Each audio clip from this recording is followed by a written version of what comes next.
Hi, what's up? It's Kendall here. If you're new around here, welcome. If you're not new around here, then you know it's time for that weird part of my channel. It's time for another gross, weird, and important questions Q&A. This is basically a series on my channel where every 25,000 subscribers, we ask weird questions of each other. I've done 2 other videos like this. If you want to check them out, I'm probably at the end of this video. These get a little gross, so that's why they are single-handedly my family's least favorite video to do on my channel. I love them, so I'm gonna keep doing them. Anyway, also I'm like mad close to you. Somebody asked me like if I got a new camera because I was just this close in the last video.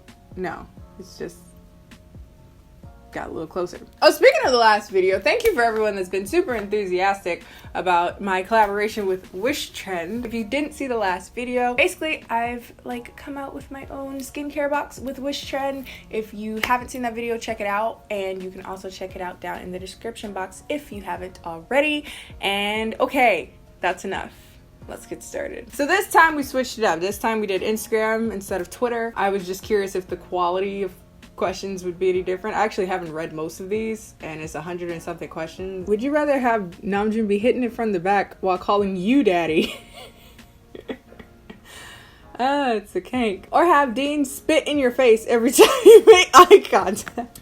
Daddy. Would you rather eat an entire pie filled with diarrhea or eat powdered sugar mixed with dandruff shavings? Considering we as human beings ingest a shockingly large amount of dead skin particles, the second one doesn't actually scare me that much. So, what was the worst video you ever had to film so far, in your opinion? I mean, just basically any super long story time just drains me completely. If Namjoon asked you out on a date, but the one condition was you had to bring butt oppa with you, and you have him there the entire time, would you take the opportunity? If you don't know who butt oppa is, that's a story time too. I'll put that somewhere up there. He was a little weird.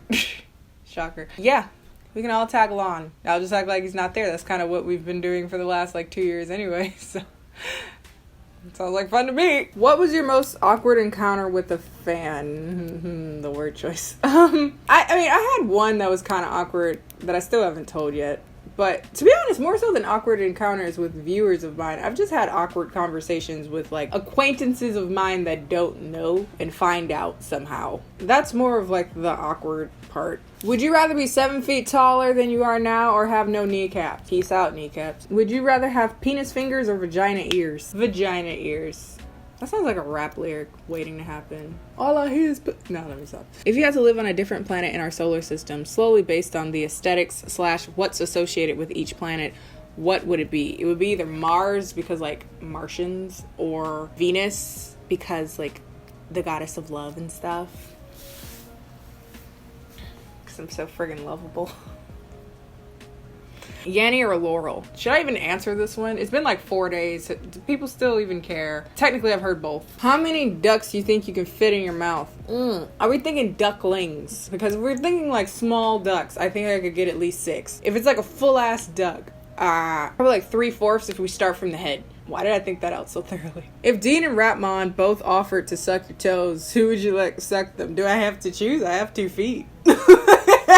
As a woman with curves, how do you feel confident about how you look? That's a very interesting and quite a timely question, considering I got ticked off about something today. Someone in my family felt the need to tell me that they didn't like my clothing and didn't think that it was becoming of me because I have a lot of thought. I decided that I was like, you know what? It's 90 degrees outside. What I look like walking around in blue jeans and a parka? What? I offend you by wearing clothes that prevent me from having a heat stroke? So at some point I was just like, I'm just tired. I'm just tired of caring about what other people feel about me. I'm tired of putting so much pressure on myself. Because guess what?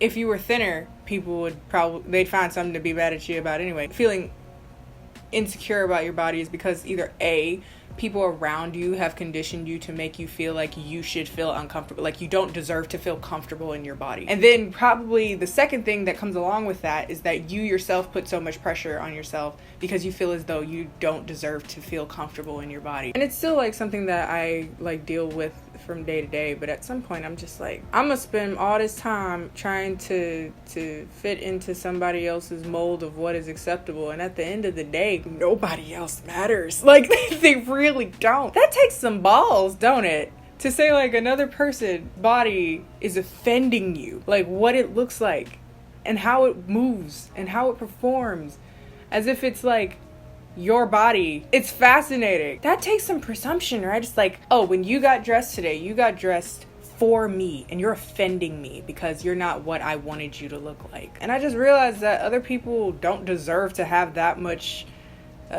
importance in how I should feel about my body, because at the end of the day, if I lose weight, if I gain weight, if I lose my thighs, if I gain my thighs, if I get sick, if I'm healthy, it has no consequence on any other person but myself. So I might as well do what's healthiest for me mentally and physically.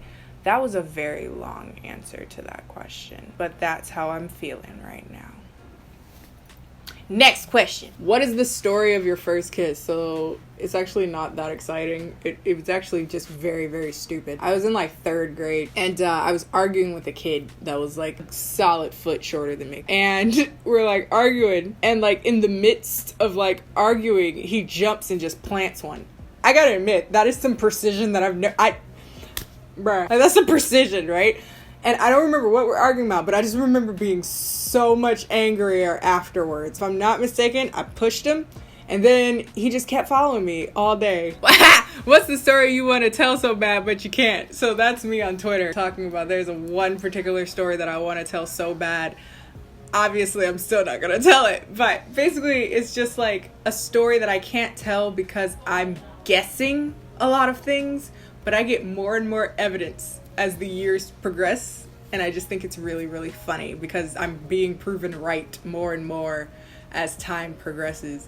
I'll probably never tell it even if I got the ultimate answer that I'm looking for, but yeah. If you could only use one cushion for the rest of your life, what would it be? Sarwasu. It's the one I used today. It's good because I have a tan right now. This is the Sarwasu Perfecting Cushion EX. I think there's a Perfecting Cushion regular and then a different one. This is in shade 33 if you're curious. As you grow older, do you find yourself prioritizing your own health or feel the weight of others' relationships with yours become your main focus? I feel like I'm constantly in between both. You can't do nothing for anybody else's health but your own. But it's what I find really interesting is that when you start to focus on yourself, people get very uncomfortable about that. Sometimes that can be considered egotistical and narcissistic and just, very arrogant and full of yourself, as opposed to it being like someone who's, forming their own identity and ultimately enjoying that process and enjoying what they're becoming, And I just find that very interesting, like, just overall. And as far as, like, feeling the weight of people's relationship with yours, I don't know. I think as I get older, I'm more and more paranoid about making new friends, just in general.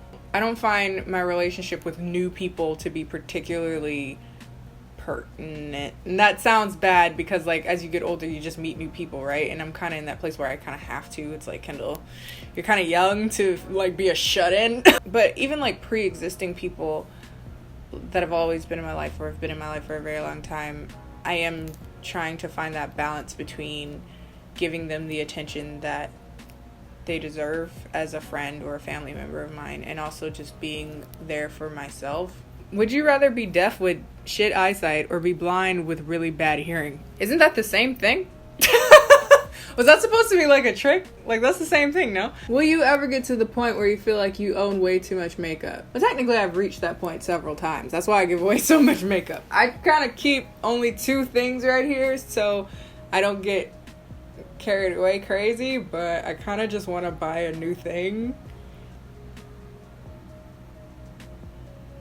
We'll see. Is coconut a nut or a fruit? A fruit. No? It does kind of have the texture of a giant macadamia nut. Wow. I'm going to say fruit, though. As a black woman, how was your experience graduating in an Asian field, and how did that shape your college life? I feel like sometimes there's a little confusion with people and me because they don't really know much about, like, my experiences in college, and that makes sense. Of course, you didn't go to college with me. There were black students in classes here and there, but as far as, like, in the Korean studies major, I think I was the only one. The most, there was like 4 black students in the entire Asian studies department. To be honest with you, it didn't really bother me because I don't know, it just didn't. That's never really been something that made me feel very uncomfortable, being the only black person in the room. I know that makes a lot of my fellow like black students felt very uncomfortable about that, but I don't know. I just was like, I'm just here to kill it. I'm here to murk it. I'm here to just do what I do. Like I didn't want to focus on kind of like how I was kind of like a, no pun intended, a black sheep. But also I must say, as far as like, I never felt like ostracized though, and I don't know if that's very specific to my school or just like how they run things. Weirdly enough, I never felt out of place. The teachers, the students, when I joined like Korean organizations, I was just like, I'm here to do my thing. What's up? What's good? I'm Kendall. I was really well supported in school. I really was. Like, I was so blessed to be so supported by the people in the Korean Studies department, and for the most part, the students that I worked with as well. The Korean or otherwise, it didn't really matter. For me personally, now I can't really speak at large, like if you go to a different school, but for me personally, it was never questioned by anybody, not myself, not anybody I worked with. They were like, yeah, we get it. That's just Kendall, and she does whatever she wants. That's essentially how I've run my entire life. I just do whatever I want and just hope for the best. Like, so far it's all right, but I'm not that old, so we'll see. Have you ever encountered racism in Korea? Not like things said out of ignorance. I mean someone being aggressive or hurtful in some way.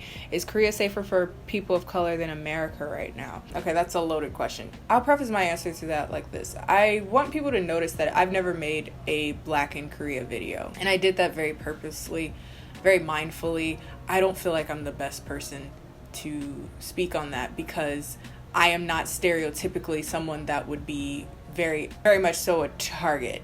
Because, like, kind of something that's just like a connotation is like the darker you are, the more BS you get, essentially, to be very straightforward with you. And I didn't know, like, to what extent I would be helpful because my experiences would be severely skewed. One, because I'm on the lighter end of Black people, and also because a lot of people don't know what ethnicity I am. The entire connotation that people understand and interact with me will change.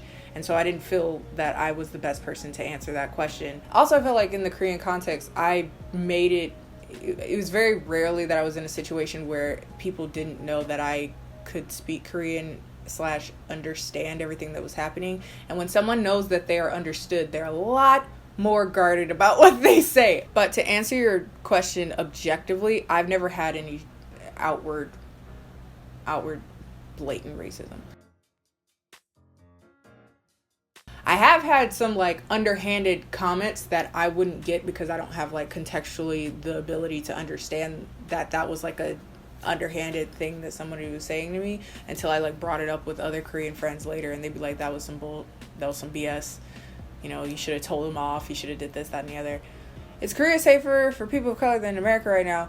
Well, that's also a loaded question. It's the overarching question that a lot of people of color, when they're in other countries, it's like, would you prefer to have someone be racist because they hate you, or racist because they're ignorant, or racially insensitive because they're ignorant? Ultimately, that would be contingent on your prior experiences and what you feel is more or less triggering for you. Would you be upset or flattered if I got plastic surgery to look like you? I would just be a little weirded out. Just a little bit. Just a tiny bit. Just a little weirded out. A lot weirded out. Man, keep your face. Your face is beautiful. I wouldn't be upset. I'd just be concerned for your own mental stability as well as my own. Okay, that's all the questions this time. My throat is on fire. I just got back from DC, and I was like in the crowd as like people did dance covers to K-pop stuff, and I'm like the grandma over to the side, and I'm like, you're doing great, honey.